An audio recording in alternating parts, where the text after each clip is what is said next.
마감 브리핑입니다. 지난주 국내 증시는 파랗게 물들었습니다. 코스피가 한 달 반 만에 2,400선을 내주었고 코스닥도 6거래일 만에 800선 아래로 떨어졌는데요. 미국의 2월 고용보고서 발표를 앞두고 인플레이션 장기화, 그리고 그에 따른 연준의 고강도 긴축에 대한 우려가 커진 것이 하방 압력으로 작용했습니다. 그래서 오늘의 키워드, 국내 증시 털썩입니다. 먼저 지수부터 보시죠. 코스피 1% 넘게 하락해 2,394.59포인트의 장을 마쳤습니다. 코스닥은 2.55% 하락해 788.60포인트로 마감했습니다. 양시장 모두 외국인과 기관이 동반 매도세를 보였습니다. 유가증권 시장에서 외국인과 기관이 각각 3,264억 원, 2,369억 원을 순매도하면서 지수를 끌어내렸습니다. 개인은 홀로 5,129억 원을 순매수했습니다.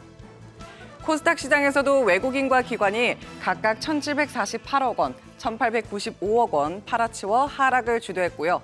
개인은 3,487억 원 순매수했습니다. 환율이 오르면서 외국인 수급에 악영향을 미쳤습니다.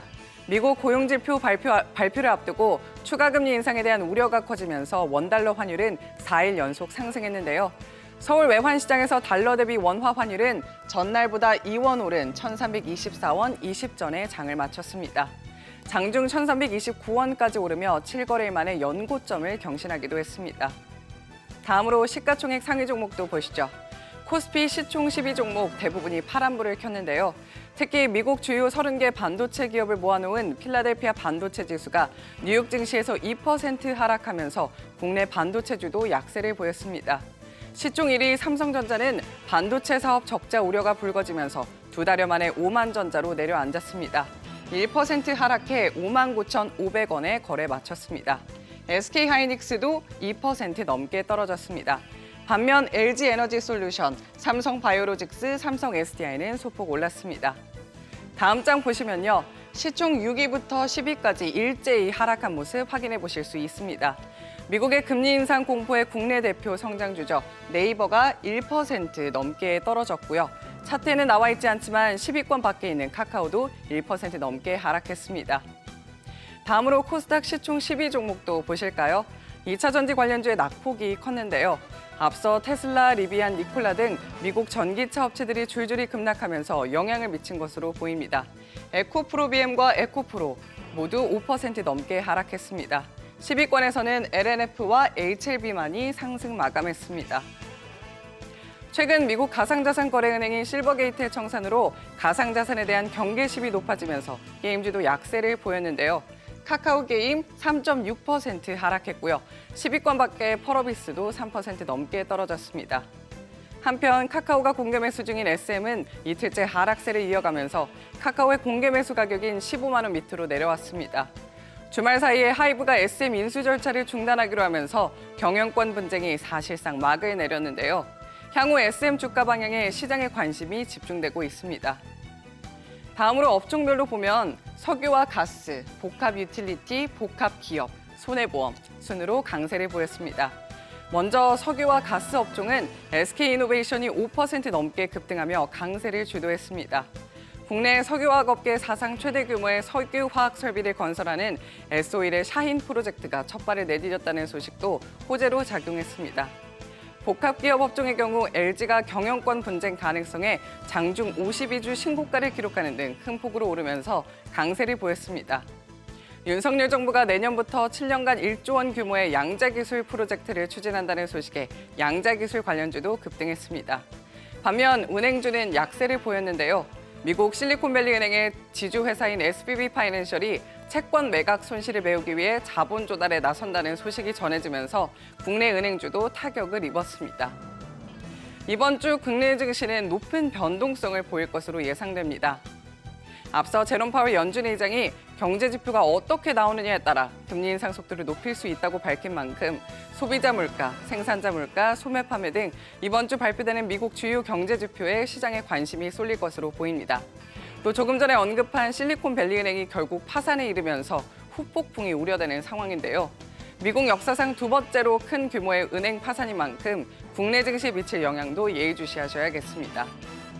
이처럼 불확실성이 커지면서 어디에 투자해야 하나 고민이신 분들 많을 것 같아요.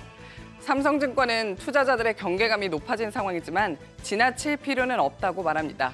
여전히 국내 증시의 수급 여건이 견조하기 때문이라고 설명했는데요. 다만 주도 테마로의 과도한 쏠림 현상은 경계해야 한다고 이야기합니다. 가격 부담이 커진 올해 주도 테마 2차 전지주에서 벗어나 다른 종목으로 눈을 돌려야 한다는 말입니다. 특히 다가올 외교 이벤트의 활용이 필요하다며 원전주에 주목했습니다. 외교 이벤트 화면 한번 띄워주시죠. 네, 보면은 3월을 시작으로 5월까지 이렇게 다양한 외교 이벤트가 준비되어 있는데요. 참고하시면 좋겠고요. 그럼 원전 발전 전망 그래프도 보시죠. 국제 원자력 기구 IEA에 따르면 글로벌 원전 발전량이 2050년까지 64% 가까이 증가할 것으로 전망되는데요. 아시아만 놓고 보면 190% 가까이 증가할 것으로 기대됩니다. 삼성증권은 원전주 중에서도 대장주로 꼽히는 두산에너빌리티에 기대를 거는 모습이었는데요. 한국에서 신한울 3, 4, 5기를 시작으로 올해 하반기에 폴란드, 그 후 체코, 아랍에미리트, 영국 순으로 수주가 기대되는 원전 프로젝트가 줄줄이 예정돼 있기 때문입니다. 원전 프로젝트 관련 화면도 한번 띄워주시죠. 네, 보시면 한국 신한울 3, 4, 5기를 시작으로 올해 하반기 폴란드, 그리고 그 후 체코, 아랍에미리트, 영국 순으로 다양한 원전 프로젝트가 예정돼 있습니다. KB증권은 세계 최대 이동통신 전시회 MWC 2023에서 무인 경제로의 전환이 가속화될 수 있다는 것을 확인했다며 로봇주와 인공지능 관련주에 주목했습니다.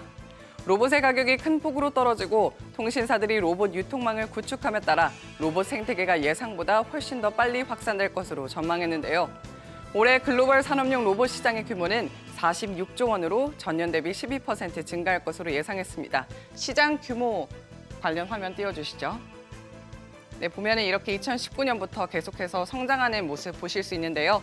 올해는 46조 원을 예상하고 있습니다.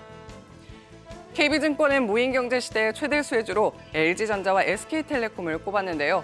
올해부터 LG전자의 로봇 사업은 연매출액이 전년 대비 2배 이상 급증하는 큰 폭의 성장세를 기록할 전망입니다. SK텔레콤은 이번 MWC에서 어디서든 AI를 적용하겠다는 중장기 비전을 제시했는데요. 현재 로봇 유통을 담당할 오픈형 로보틱스 플랫폼을 개발하고 있으며 이미 다양한 산업에 AI를 접목하는 시도를 하고 성과를 내 MWC에서 호평을 받은 바 있습니다.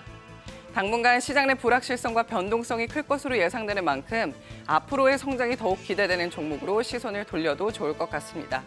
털썩 주저앉은 국내 증시, 이번 주에는 분위기 반전에 성공할 수 있을까요? 그럼 이번 주 국내 증시 개장도 저희 머니쇼와 함께 하시죠. 지금까지 어제장 오늘장이었습니다.